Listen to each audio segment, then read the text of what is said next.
Olá, tudo bom? Eu sou a professora Rebeca Guimarães e hoje eu estou aqui para nós então entendermos um pouco melhor sobre o que dispõe a Lei 12.305 de 2010, que nada mais é do que a Lei de Política Nacional de Resíduos Sólidos.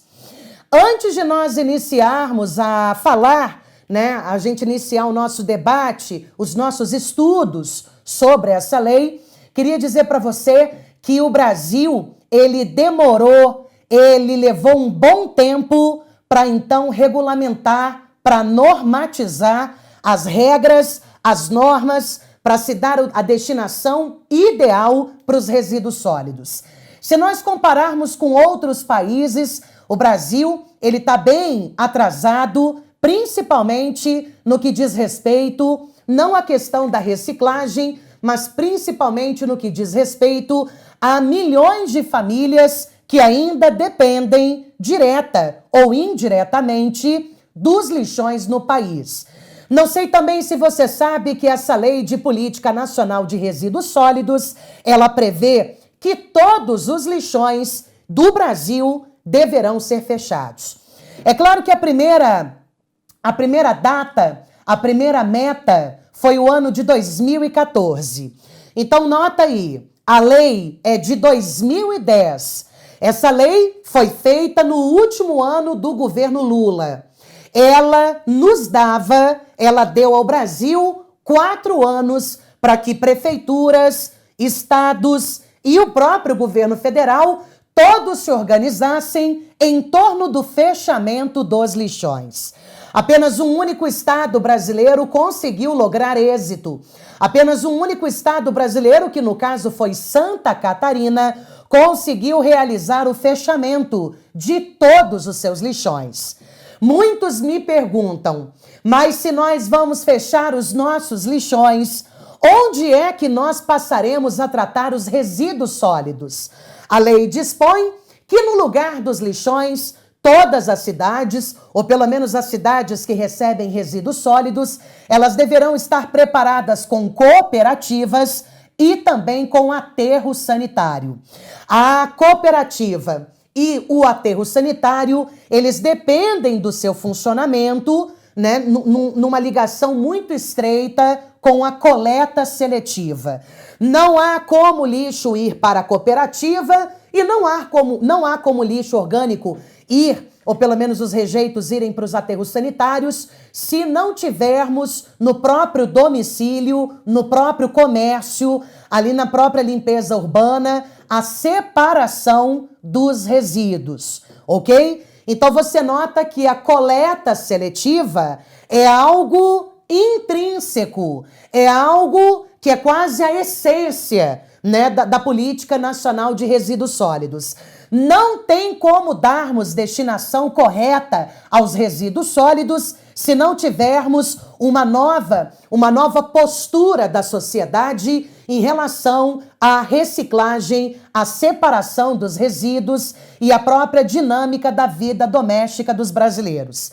Eu, por exemplo, lá em casa já tive várias discussões, tanto com a mamãe como o marido também, no sentido de ver que estavam jogando o lixo errado na lata, destinada para outro tipo de lixo. Então, mamãe, o que está fazendo aqui essa casca de banana no lixo seco? Então, vou lá, tiro, volto, lavo o potinho.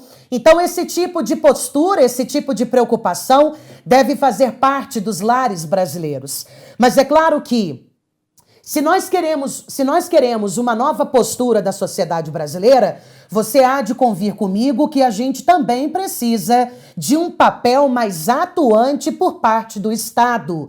É principalmente dentro das escolas, é principalmente no horário nobre da televisão que a gente consegue chamar a atenção da população para mudanças de hábito. Então perceba aí que o Brasil ainda deve levar décadas para conseguir materializar todos os dispositivos desta lei. Mais do que ter uma lei, o país precisa de uma mudança de conduta. É uma mudança de comportamento que precisa acontecer nos lares e no comércio brasileiro. Além dos lares e do comércio brasileiro, há também de se ter uma mudança de postura sobre aqueles comerciantes, sobre os fabricantes, sobre os importadores, aqueles então que vendem os produtos para nós consumidores finais. Muito da demora da tramitação dessa lei 12.305 de 2010, ela demorou muito para tramitar, também por conta de uma pressão do setor industrial. Não sei se você sabe que essa lei, ela obriga fabricantes, importadores e comerciantes de pilhas, baterias, pneus, embalagens de óleo lubrificante e agrotóxico, sem falar também nas lâmpadas fluorescentes com gás de sódio e mercúrio, esses fabricantes deverão recolher os produtos que eles venderam. Esses produtos são produtos perigosos, são produtos que não podem ser destinados nem para as cooperativas e nem muito menos para os aterros sanitários. Então nota aí que o setor empresarial, o setor industrial, também tem que mudar de postura. Vamos começar então a leitura agora dos nossos slides. Qualquer dúvida, você sabe que tem canal aberto com a gente. Qualquer dúvida, vai lá no nosso fórum e me manda uma pergunta que eu vou ter o maior prazer em responder e interagir com você. Vamos lá então? Coloca aí na tela. Política Nacional de Resíduos Sólidos. A despeito, apesar, vocabulário é tudo numa prova de concurso público. Então, apesar, embora, a despeito de 2 décadas de tramitação em processo legislativo, a Lei da Política Nacional de Resíduos Sólidos e a sua regulamentação configuram-se na oportunidade de mudanças de paradigmas da sociedade brasileira. Mesmo que o horizonte de implantação dessa lei seja em torno de mais de 2 décadas.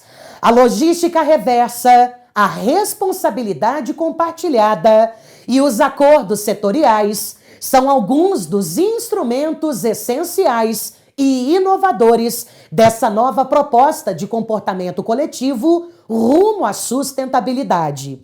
A determinação legal do envolvimento de toda a sociedade em torno de uma mudança cultural orientada à redução e também ao reaproveitamento dos resíduos e a condução de negócios inclusivos, promoção de cidadania, com reinserção social, em conjunto com obrigatoriedade tanto dos consumidores finais como de outros também que seguem as regras estabelecidas sobre coleta seletiva e um retorno adequado dos resíduos para que o seu reaproveitamento, a sua destinação ou disposição final ampliará o ciclo da adequação nacional ao desenvolvimento sustentável.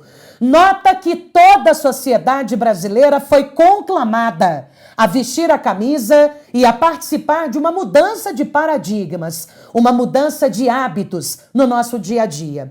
Tanto aquela iniciativa privada, os fabricantes, como também os consumidores finais, todos foram conclamados. Vamos então aqui continuar a nossa leitura. Uma breve análise sobre o histórico da Política Nacional de Resíduos Sólidos no Brasil nos revela que no ano de 89 foi apresentado um projeto de lei ao Senado que dispunha sobre o acondicionamento, a coleta, o tratamento, o transporte e também a destinação final de resíduos de serviços de saúde. Então, de serviços de saúde. Nota que não é lixo hospitalar, são resíduos por conta de serviços de saúde. Essa proposta, esse projeto de lei, essa proposta é entendida como a primeira iniciativa para elaborarmos uma política séria de resíduos sólidos em nível nacional. Tal projeto lá em 89 tramitou e foi melhorado quando chegou na Câmara, em 91, adquirindo então o perfil de um processo legislativo. Quando foi em 2006, no governo Lula, ocorreu a aprovação de um substitutivo pela Comissão Especial de Política Nacional dos Resíduos. E em 2007, a proposta do Executivo Federal, que serviu de base à discussão final para a instituição da Política Nacional de Resíduos Sólidos, foi então submetida à apreciação do plenário da Câmara. Nos quase 20 anos de tramitação daquele projeto inicial, que se viabilizaria na Lei de Política Nacional de Resíduos Sólidos, que a gente trata por PNRS. Cerca de 100 projetos relacionados ao tema foram apensados e também tramitaram em conjunto. Tais projetos foram analisados por comissões especiais e alguns deles foram até considerados inconstitucionais. Quando foi no ano de 2008, foi então criado um grupo de trabalho na Câmara dos Deputados para viabilizar a deliberação sobre a matéria. O pressuposto da logística reversa nota que um dos principais termos da lei é logística reversa, presente no texto, que prevê, a logística reversa prevê a inclusive responsabilidades pós-consumo, encontrou resistência. A logística reversa encontrou resistência de quem? Do setor industrial. E acabou prorrogando a aprovação do projeto de lei. Depois, a logística reversa foi considerada aceitável e principalmente aplicável, com a compreensão da área empresarial e também da área governamental, do objeto de prevenir e recuperar danos ambientais, com viés na responsabilidade social, de uma sustentabilidade proativa que integre a União, os estados, os municípios, as empresas e também os cidadãos. O consenso dos setores industriais e também dos catadores de materiais recicláveis. Então, tudo isso, esse consenso, esse acordo que foi feito, serviu de base para que a Política Nacional de Resíduos Sólidos fosse então aprovada em 2010 pelo Congresso Nacional e sancionada pelo presidente Lula em agosto de 2010. Então, um breve histórico aí, para você perceber o quanto foi sofrido, foi um parto para sair essa lei. Então, tem os catadores, tem o setor industrial, tem o cidadão, tem também aquele que é o empresário. Então, e tem até o próprio Estado que também tem que assumir, tem que chamar para si uma responsabilidade. Então, o primeiro projeto de lei para falar de resíduos sólidos chega no Congresso em 89.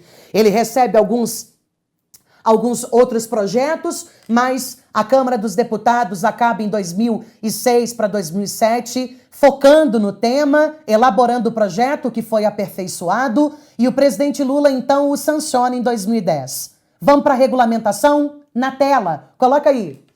Em 23 de dezembro de 2010, logo o presidente Lula sairia do poder, Então, faltando poucos dias para o presidente sair do poder, a Política Nacional de Resíduos Sólidos, a Lei 12.305, foi regulamentada pelo Decreto 7.404, que trouxe diretrizes para a criação do Plano Nacional de Resíduos Sólidos. Então, essa lei, ela estabelece que o Brasil tem que criar um Plano Nacional de Resíduos Sólidos.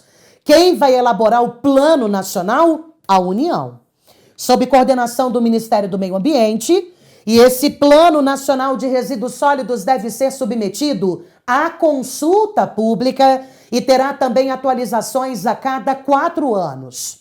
Essa proposta de consulta pública será realizada através de audiências públicas em cada região do país. Então, região Norte, Nordeste, Centro-Oeste, Sudeste e Sul. E também está previsto que ocorra uma audiência de âmbito nacional. O Plano Nacional será também apreciado pelos Conselhos Nacionais de Meio Ambiente, das cidades, de recursos hídricos, de saúde e também de política agrícola. E depois o Ministério do Meio Ambiente deverá encaminhá-lo à Presidência da República, para a proposta aí de decreto presidencial para aprovação do referido plano, ok? Então, ao ampliar-se a visão para os planos de resíduos sólidos, de competência do poder público, tem-se que os planos estaduais de resíduos sólidos deverão abranger todo o território da respectiva unidade federativa. Então, quantas unidades federativas tem o Brasil? 27. São 27 unidades federativas. Então, a gente tem que ter plano estadual, Então, temos que ter 27 planos, 26 estaduais e 1 distrital. Mas também deveremos ter planos regionais de resíduos sólidos, além dos planos microrregionais, também planos para as regiões metropolitanas ou aglomerações urbanas. Tudo isso deverá garantir a participação de todos os municípios que integram a respectiva área de abrangência. Então você nota que é um plano nacional, é um plano estadual, é um plano regional, é um plano microrregional, é um plano metropolitano ou é um plano ali de aglomeração urbana. Já os planos municipais de gestão integrada dos resíduos sólidos serão atualizados ou revistos concomitantemente com a elaboração dos planos plurianuais municipais e deverão identificar e indicar medidas saneadoras para passivos, para prejuízos ambientais de áreas contaminadas e também para empreendimentos sujeitos à elaboração de planos de gerenciamento de resíduos sólidos. Então nota que o plano municipal ele é diferente, né? Ele é atualizado aqui nos planos plurianuais municipais, ok? Então tá. Os municípios com população inferior a 20 mil habitantes, esses municípios mais pequenos poderão adotar planos simplificados, contendo diagnóstico da situação dos resíduos sólidos que são gerados em seu território. Os municípios que optarem por soluções consorciadas intermunicipais, então mais de um município, né, eles se unem, 2 municípios ou mais se unem para fazer então um plano ali consorciado para a gestão dos resíduos sólidos, eles estarão dispensados de elaborar o plano municipal de gestão integrada de resíduos sólidos, desde que o plano intermunicipal atenda o conteúdo mínimo previsto no artigo 19 da lei, né? Então, num primeiro momento, daqui a pouco a gente vai ver, mas num primeiro momento os municípios podem se juntar para desenvolverem soluções intermunicipais. O decreto 7.404, que regulamenta a política nacional de resíduos sólidos, criou também um comitê interministerial e também um comitê orientador para a implantação do sistema de logística reversa. Não tem como o governo exigir da sociedade sem, ao menos, orientá-la. Esses 2 comitês têm caráter essencialmente orientador. São comitês que vêm para promover palestras, workshops, cartilhas e discussões também, audiências públicas com a população brasileira sobre as principais medidas, procedimentos e ações que estão envolvidas na política de resíduos sólidos, ok? Então, quando foi regulamentada a lei, foram criados também comitês, né? Comitês orientadores. Voltando aqui, vamos falar agora do comitê interministerial. Esse comitê tem a função de instituir procedimentos para a elaboração do Plano Nacional de Resíduos Sólidos. E esse comitê interministerial também vai avaliar a implementação, definir informações complementares ao plano de gerenciamento de resíduos sólidos perigosos, promover estudos, propor medidas de desoneração tributária de produtos recicláveis, vir também para promover a simplificação de procedimentos para o cumprimento de obrigações relativas à movimentação de produtos e embalagens fabricadas com esses materiais, bem como também esse comitê interministerial tem a finalidade de promover estudos para a criação de linhas de financiamento, para formular estratégia para promoção, difusão de tecnologias limpas, para gestão, para o gerenciamento de resíduos, propor também medidas para a implementação de instrumentos e efetivação dos objetivos da Política Nacional de Resíduos Sólidos e ainda definir e avaliar a implantação de mecanismos de descontaminação de áreas órfãs, implantar ações de apoio à elaboração, implementação e revisão dos planos de resíduos, contribuir com o estabelecimento de mecanismos de cobrança dos serviços de limpeza urbana e também manejo de resíduos sólidos urbanos. Olha quantas funções esse comitê interministerial, né, desempenha. Olha quanta coisa esse comitê ele tem, então, que desenvolver. Ele tem que traçar estudos, ele tem que fiscalizar, ele tem que instituir, ele tem que orientar, ele tem que fazer uma série, né, de políticas aqui, formular estratégia, ver como é que está a gestão, ver se está funcionando o Plano Nacional também, né, de resíduos sólidos, ok? Esse é o Comitê Interministerial. Mas a gente viu que o decreto que regulamentou a Política Nacional de Resíduos Sólidos cria 2 comitês. Além do Comitê Interministerial, tem o Comitê Orientador. Luiz, coloca aí na tela para a gente ver, né, o que se incube, qual a incumbência, qual é a estratégia, qual a finalidade do Comitê Orientador. O Comitê Orientador estabelecerá a orientação para a implementação de sistemas de logística reversa.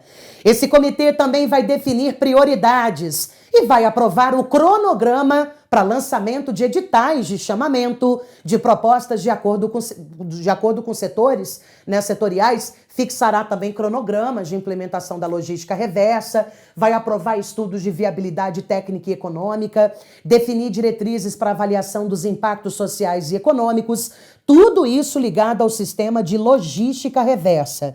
Vem também para avaliar os acordos setoriais, os regulamentos, termos de compromissos federais, e vem também para definir quais são as embalagens isentas da obrigatoriedade de fabricação com materiais reutilizáveis ou recicláveis. Vem também para definir a forma de realização de consulta pública para a implementação da logística reversa. Vai promover também estudos para desoneração tributária de cadeias produtivas sujeitas à logística reversa e também propor a simplificação de obrigações para movimentação de produtos sujeitos a esse sistema e ainda propor medidas de inclusão de produtos estrangeiros nos sistemas de logística reversa. Vamos ser sinceros, esse comitê orientador faz o quê? Ele regula tudo que esteja ligado à logística reversa. Tudo! Nota como tem uma grandíssima probabilidade da banca cobrar justamente a logística reversa. Depois nós vamos fazer algumas provas. Isso já caiu em prova de concurso público, várias vezes. Inclusive dentro da matéria de atualidades. Então tem várias questões sobre essa disciplina que eu posso trazer para a gente exercitar. Então vamos lá. Quantos comitês tem dentro da Política Nacional de Resíduos Sólidos? 2. O Comitê Interministerial e o Comitê Orientador. E o Comitê Orientador está ligado exclusivamente à logística reversa. Valeu! Vamos falar aqui também que o Comitê Orientador ele vai instituir também alguns grupos técnicos, temáticos, onde vai se admitir a participação de representantes da sociedade civil, claro, para favorecer todas as discussões técnicas, para a gente alcançar, então, convergências e soluções. Esse grupo técnico vai referendar uma avaliação de viabilidade técnica e econômica da logística reversa, tanto do produto como da sua embalagem, que será levada à aprovação do Comitê Orientador antes da abertura dos editais de chamamento. Ok? Tá. No que tange a logística reversa, vamos começar a falar um pouquinho mais da logística reversa. A Lei de Política Nacional de Resíduos Sólidos, ela determina, lá no seu artigo 33, que são obrigados a estruturar e implementar sistemas de logística reversa mediante retorno dos produtos após o uso pelo consumidor, de forma independente do serviço público de limpeza urbana, tá? Então não adianta colocar a culpa no sistema, né, no serviço de limpeza urbana, não adianta querer que o Estado faça isso. Quem produziu, ele tem que, né, mediante o retorno de produtos que foram utilizados pelos consumidores, independentemente do serviço público de limpeza urbana, independentemente de manejo de resíduos sólidos, os fabricantes, os importadores, os distribuidores e os comerciantes são todos obrigados a recolher o quê? Agrotóxico, embalagem de agrotóxico, pilhas de baterias, pneus, óleo lubrificante, lâmpadas fluorescentes de vapor de sódio e de mercúrio e de luz mista e produtos eletroeletrônicos e seus componentes. Beleza? Então vamos lá de novo. Agrotóxico, pilha e bateria, pneu, óleo lubrificante, lâmpadas fluorescentes com vapor de sódio e de mercúrio e também com luz mista, e produtos eletroeletrônicos e seus componentes. São 6. Eu tô falando isso tem, assim, 1000 anos, né? Claro, uma hipérbole. Enfim, eu tô falando isso toda hora. Isso vai cair na sua prova. Você tem que saber esses 6 produtos.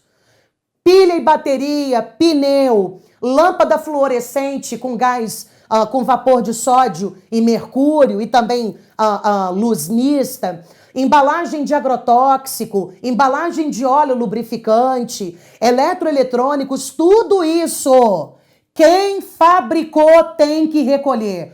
O fabricante é gringo, é europeu, é japonês. Quem importou? Quem importou tem que recolher. Quem vendeu tem que recolher. Essa é a logística reversa. Você entende por que o setor industrial fez tanta força para essa lei não ser aprovada? Vamos lá. A logística reversa é obrigatória para essas 6 cadeias produtivas, mas com possibilidade de também expandirmos para outros segmentos a partir de acordos que podem ser feitos setorialmente.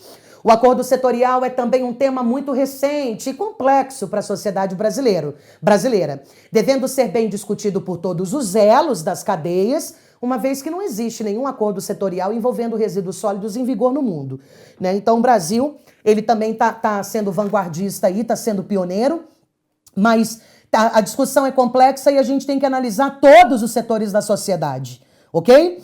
Esses acordos setoriais são atos de natureza contratual.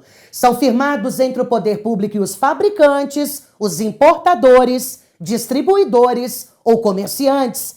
E esses acordos setoriais visam implantar uma responsabilidade compartilhada pelo ciclo de vida do produto. Os mesmos poderão ser iniciados por demanda espontânea, a partir da elaboração de proposta de logística reversa, pelo próprio setor privado, que são os fabricantes, importadores, distribuidores e comerciantes. A cadeia de fabricantes poderá preparar a sua proposta de acordo setorial, contendo a logística reversa pactuada e subscrita pelos representantes do setor empresarial e pelo presidente do comitê orientador e apresentá-la formalmente ao Ministério do Meio Ambiente. Essas propostas todas serão objeto de consulta pública, serão encaminhadas ao comitê orientador, que é o responsável por a sua aplicação, solicitação de complementação ou arquivamento do processo. E por que é o comitê orientador? Porque é um assunto que diz respeito à logística reversa, ok? As propostas, se forem aprovadas, serão regulamentadas via decreto presidencial e serão firmados termos de compromisso entre todos os envolvidos, poder público, fabricante, importador, distribuidor, comerciante, sendo que a condição para que isso se concretize é a inexistência de acordos setoriais na mesma área de abrangência. Então não podem ter 2. Né? Então, se tiver um acordo ali, é aquele que vai, né, entrar em vigor. Importante também salientar a necessidade de homologação, né, pelo órgão aí, o CISNAMA, e também compromissos ou metas mais exigentes que os previstos da Lei de Política Nacional de Resíduos Sólidos também poderão ser firmados. Então, é claro que esses acordos setoriais, eles também podem ter algumas exigências a mais daquelas já previstas na Lei de Política Nacional de Resíduos Sólidos e também terão que ser homologados aí por alguns órgãos de regulação. Esses acordos setoriais também poderão ser iniciados pelo próprio poder público, não precisa ser, né, um acordo que parta da iniciativa privada, o próprio poder público pode também provocar a partir de um edital de chamamento. O governo apostará na logística reversa através desses editais de chamamento, nos quais os proponentes poderão analisar as propostas dos acordos setoriais, as metas também específicas que o governo impôs para a logística reversa. Caso não haja a proponente, o governo poderá elaborar a proposta de logística reversa, abrindo espaço para consulta pública.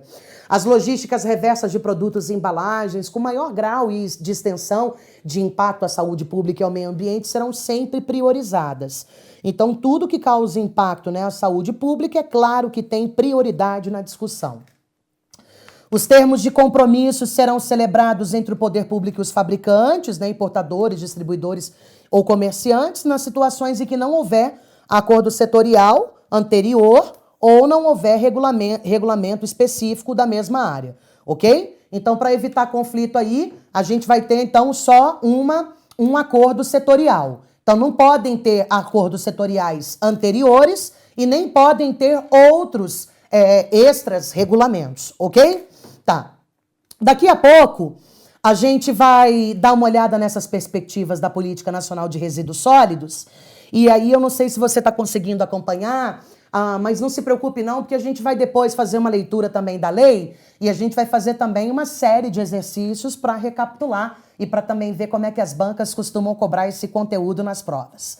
Eu sou a professora Rebeca Guimarães, vou dar uma pausa pequenininha agora, um tempo de eu ir ali tomar um gole d'água, e eu te espero para o nosso segundo bloco com mais assuntos, com mais conteúdo e mais discussão sobre a Lei de Política Nacional de Resíduos Sólidos. Até lá!